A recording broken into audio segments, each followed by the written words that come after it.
exercise ka. Pero ang secret, try mo yung mga pakonti-konting exercise. Tawag nila dito, exercise snacks. Ibig sabihin, habang nakaupo ka 30 minutes sa office, o biglang tatayo ka, lakad ka muna konti, o baka mag-squat ka mga 10, diba? O mag-stretch ka, o akyat hagdanan ka ng mga 5 minutes, 10 minutes, tapos balik ulit sa trabaho. Sabihin, konting exercise paulit-ulit sa buong araw. Kasi bawat exercise natin, bababa ang blood sugar. Okay? Pag mataas blood sugar mo nakuha, exercise mo lang, bababa yan. At pag nag-exercise ka, bababa ang timbang at magiging mas sensitive ang cellular natin sa insulin. Ano ibig sabihin nito? Mas nag-exercise ka, yung kinakain mong mga glucose sugar, mas na-absorb ng katawan. Mas maganda yon. Tsaka mas nag-exercise ka, mas lalaki ang muscle. Pag may muscle tayo, mas gumagamit ng sugar. Mabilis bumaba. Isabihin, ginagamit ng muscle mo. Okay? So, pag kumain ka na sa platong kanin, malaki naman muscle mo, ginagamit ng muscle mo, hindi tataas blood sugar mo. Pero kung wala kang muscle, puro taba, isang platong kanin, pwede tumaas ang blood sugar. So, regular exercise, ipilit, ilakad, yan, kahit lakad-lakad o galaw-galaw sa bahay, yung mga gawaing bahay, nakakapagod na yan. Number 2, kailangan bawasan yung rice talaga. Kanin, carbohydrates, di ba? Kanin, noodles, kanin puti. Pero basically, yung rice ang babawasan. So, hindi na pwede yung only rice, di ba? Mahilig tayo sa only rice with chicken. 2, 3 kanin, puro sabaw. Nakaka-diabetes talaga to. Kaya dapat 1 cup rice lang kung kaya mo. Kung dati 2 cups ka, gawin mo 1 cup. Kung dati 1 cup ka, di bawasan mo pa konti, maliit na cup. Kasi yung kanin talaga, kanin puti, siya talaga mabilis magpataas. Mabilis magpataas ng blood sugar. At hindi lang kanin puti, maraming carbohydrates sa Pilipinas na hindi nyo alam. Tulad ng lahat ng kakanin. Okay? Buko pie, makapuno pie, sapin-sapin, bibingka, puto, suman, kutsinta. Lahat yun. Sugar, lahat yun. Actually, yung puto nga, little low pa nga siguro. Pero ang point is, carbohydrates yun, sugar pa rin yun, nagpapataas yun. Okay? Mga sagugulaman, arnibal, kahit coconut sugar is healthier, kaya lang matamis pa rin. Pag chinek mo, blood sugar mo tataas. So yan na, number 2, bawas sa carbohydrates, kanin, at yung mga matatamis, mga kakanin. Number 3 tip, para bumaba ang blood sugar, kumain ng maraming high fiber foods. Okay? High fiber foods, ibig sabihin maraming gulay. Okay? Mas marami ang gulay kasi, kahit kumain ka ng maraming kangkong, kumain ka ng 2 tasang ampalaya, 2 tasang talbos, okay lang eh. Kahit basta gulay lang. Huwag lang masyado mamantika kasi high fiber siya, para siyang maraming mga fiber. Itong mga fiber, pinapabagal niya yung pagpasok ng blood sugar. At bababa pa ang cholesterol mo. At mababa yung glycemic index ng gulay. Yan ang pwede. Okay? Vegetables and fruits. Mamaya, sasabihin ko anong klaseng vegetable. Pero syempre, ang pinakagusto natin, ang palaya, tsaka okra. Diba? Sikat to, pampababa ng blood sugar. Ang palaya, okra, didiscuss natin mamaya. Number 4. Actually, itong number 4 tip ko, ito lang ang pinaka-tip ko. Palagyan natin, may nakausap ako. Doc, may diabetes ako. Itong number 4 tip lang sasabihin ko sa kanila. Ano itong number 4 tip? Tubig lang. Okay? Kukulitin ako ng pasyente. Ano pwede ko inumin? Pwede bang diet soft drinks? Hindi. Tubig lang. Pwede bang sports drink? Tubig lang. Pwede bang buko, Doc? Buko healthy? Tubig lang. Sinabi na nga, tubig. Ang kulit eh. Pwede bang kape? Gusto mo black coffee? Black coffee, walang sugar. Tsaa, pwede tsaa, pero wala ng honey, wala ng asukal. Okay? alam ko healthy ang honey, pero pag diabetic, wag na lang. So, ang sagot ko laging tubig. Okay? Hindi iced tea, hindi soft drinks, hindi juice, hindi energy drinks. Kasi lahat nitong iba may calories. Okay? Nakakataba itong iba. Ang pinakawala lang talaga sa lahat, tubig. So, tubig lang. Diba? Pag pinilit mo sa soft drinks, kahit diet drinks, hindi rin maganda. Tataas din. Yun lang, subukan nyo para hindi rin tumaba. Number 5, yung portion control. Ito mahirap to, portion control. Sabihin, kung anong kakainin mo, lagay mo na sa plato mo, naka-portion na. Ako pag kumakain ako, kinocompute ko.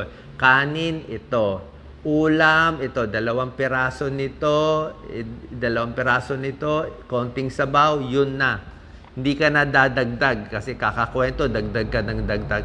Implement portion control. Tingnan mo yung kakainin mo, wala nang dukot-dukot. Ito si Doc Lisa, dukot ng dukot eh.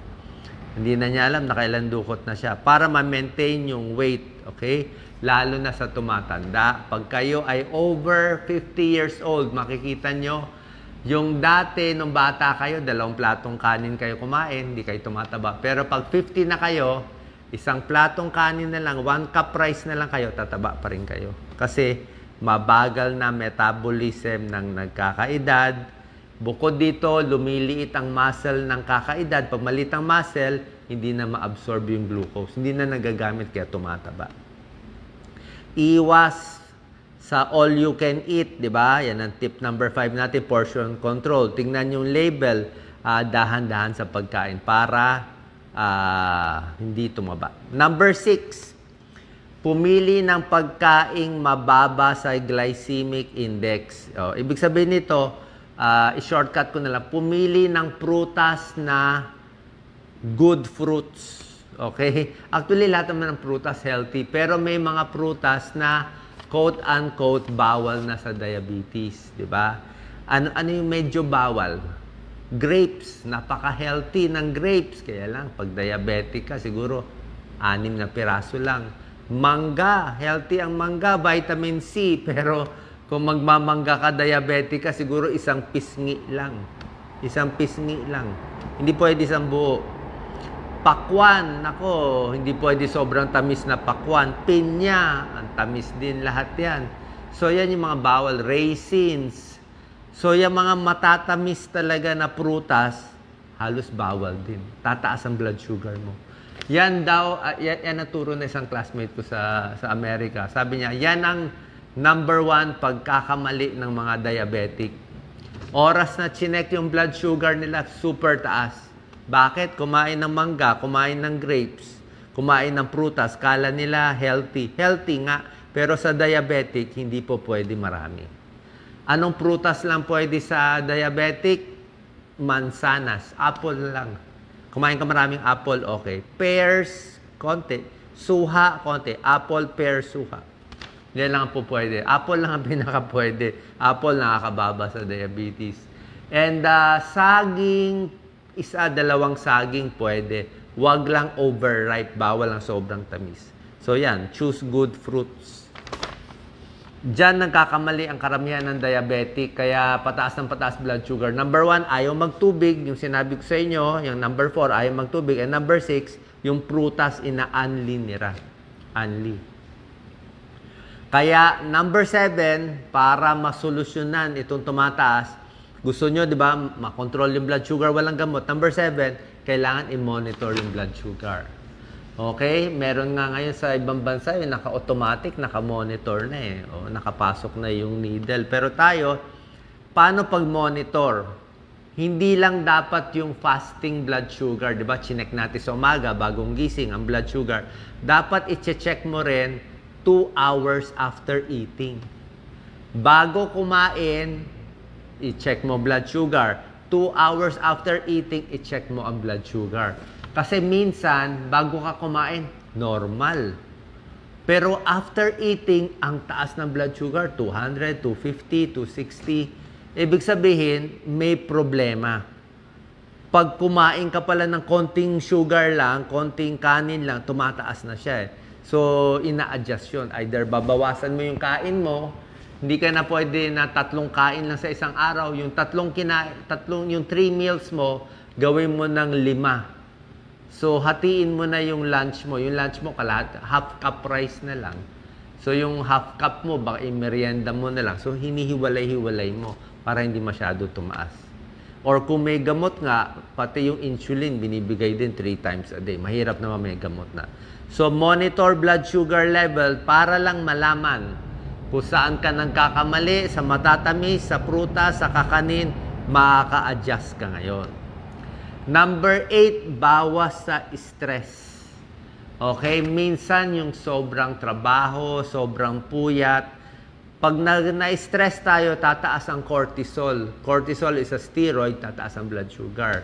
Tataas yung glucagon, parehong nakakataas ng blood sugar. So yung mas nag-exercise, mas relax, mas nagme-meditate, walang stress, bumababa ang blood sugar. Tsaka yung iwas sakit, oras na may sakit kayo, nagkalagnat-lagnat, ganyan, tumataas din ang blood sugar niyan. So mas bantay. Number 9, kailangan mahaba ang tulog. May pag-aaral to. Mas maganda tulog mo sa gabi, mas mababa ang blood sugar. Mas puyat, tataas ang blood sugar, tataas ang blood pressure, tataas ang heart rate. So yung puyat, connected to stress and tulog. Mas mahaba tulog, mas hindi ka magugutom, at mas bababa ang blood sugar. Maraming pag-aaral to. Okay? Iwas na rin sa caffeine, alcohol. Alam niyo na to, alcohol, smoking. Hindi ko na sasabihin. Alcohol, malakas ang calories ng alcohol. Beer, nako, malakas ang beer. Red wine, nako, matamis ang red wine. Beer, sabi ko nga, tubig eh. Ang hirap nga kausap eh. Sinabi na nga tubig, pero iba ayaw ng tubig. O di lemon water mo na lang konti. Number 9 is quality sleep. Number 10, may konting pag-aaral dito sa number 10, yung pagkaing mataas sa magnesium, pagkaing mataas sa chromium. Merong mga medical studies. Although not so big, dito sa magnesium, medyo may konting pag-aaral. Magnesium foods, dark green leafy vegetables, pumpkin seeds, kalabasa, buto, tuna, konting dark chocolate, maliit lang saging, avocado, beans. Actually, yun ang mga may magnesium. Yung chromium, ganun din. Fruits, vegetables. So, ito, minsan, yung mga healthy foods pa rin naman to. Number 11. Out of 14 to. Number 11, ito, may konting pag-aaral sa sukang puti. Okay? Apple cider vinegar, pero kung sa Pilipinas, sukang puti lang meron, pwede rin naman. Ang pagtimpla nito doon sa pag-aaral nila, 2 kutsaritang apple cider vinegar or sukang puti, hinahalo sa isang basong tubig, iniinom nila before lunch and before dinner. Or kung 2 kutsarita, ayaw mo ihalo sa tubig, pangit ang lasa, halo mo na lang sa isda o sa salad. In short, kung gusto nyo ng healthy sausawan sa diabetic, ang healthy sausawan, suka, kalamansi, yun lang. Suka, kalamansi, sumusili, pwede. Anong bawal sa diabetes? Ketchup. Sobrang tamis ang ketchup. Yung mga Thousand Island, kahit patis, toyo, bagoong, maalat din, high blood din. So yun lang. Sausawan mo, suka at kalamansi. I-try mo. Kahit sa nilagang baka o imbis na pati, subuhan mo na lang kalamansi, di ba? So, apple cider vinegar. May konting pag-aaral. Number 12, tulad na sinabi ko, yung ampalaya. Ampalaya is pampababa talaga. Ampalaya, meron siya talagang component na nakakababa ng blood sugar. Actually, may isang pag-aaral, kumain ka ng maraming ampalaya, parang uminom ka na ng isang glibenclamide. Gamot to sa diabetes eh. So, nakakababa yung ampalaya. Yung okra din, nakakababa. Pero, ikain na lang. Kainin na lang. Hindi na yung binababad pa sa tubig na tinuturo nila. Number 13, tulad na sinabi ko, pinakamagandang prutas sa'yo, 1 apple a day. Kaya nga, an apple a day keeps the doctor away, di ba? Di ba? Tunay yan. May pag-aaral, yung taong kumakain ng mansanas every day, mababa ang blood sugar. Parang 22% less diabetes. Iba ang apple. Tapos secret sa apple, hugasan mo maigi, kainin mo konti yung balat. Kahit matigas yung balat. Mahirap lang maghanap ng apple na malasa eh. Kasi kung pangit yung apple, hindi rin makain. Bakit maganda apple? Maraming polyphenols, antioxidant, maraming fiber, lahat nakakababa ng blood sugar. Kaya nga, an apple a day keeps the doctor away. Maganda kasi talaga yung apple. And lastly, number 14 is yung mga probiotics. Probiotics, ang problema kasi sa yogurt natin, dapat yung mga unsweetened. Ang mga yogurt natin kasi, ang tamis eh. So, hindi rin pwede sa diabetic. Yung mga kimchi, sauerkraut, or yung mga supplement na probiotic. Mga supplement na probiotic. Kasi, yung mga ibang probiotic natin, masyado matamis. Kahit sabihin mo, Yakult, matamis. Pwede naman, healthy ka na matamis eh. So, yun lang. Okay? So, ito po, pag susundin nyo itong mga steps, basically, more exercise. Sinasabi ko sa inyo, inom tubig lang. Wala na ibang klase na matatamis, tubig. Tapos yung prutas, apple, pears, at suha, dun lang tayo iikot. Tapos normal kain, wag mo lang dadamihan. Pag nagawa mo to, I'm sure makokontrol ang diabetes. Okay? Sana nakatulong to. Comment na lang kayo kung one day makontrol nyo yung diabetes nyo. Pero kailangan i-check nyo maigi. Check nyo yung fasting blood sugar at isa pa pala, check nyo yung last na to, hemoglobin A1C. Ganun po pag-request, hemoglobin A1C. Kasi itong test na to, mas mabisa pa siya sa fasting blood sugar. Ang fasting blood sugar, isang araw lang yun eh. Hindi ka lang kumain ng ilang araw, mababa na fasting blood sugar mo. Pero itong hemoglobin A1C, siya ang blood sugar mo for 3 months. Ibig sabihin, walang daya. Makikita ano level ng blood sugar mo sa loob ng 3 buwan. So pag hemoglobin A1C mo mataas, diabetic. Pero kung ang hemoglobin A1C mo mababa, maayos yung ginagawa. Saan po nakatulong to? Iwas tayo sa diabetes, takot tayo sa diabetes, parami ng diabetes sa buong mundo kasi pataba ng pataba yung tao at puro mga processed at unhealthy foods. Salamat po. Share po natin.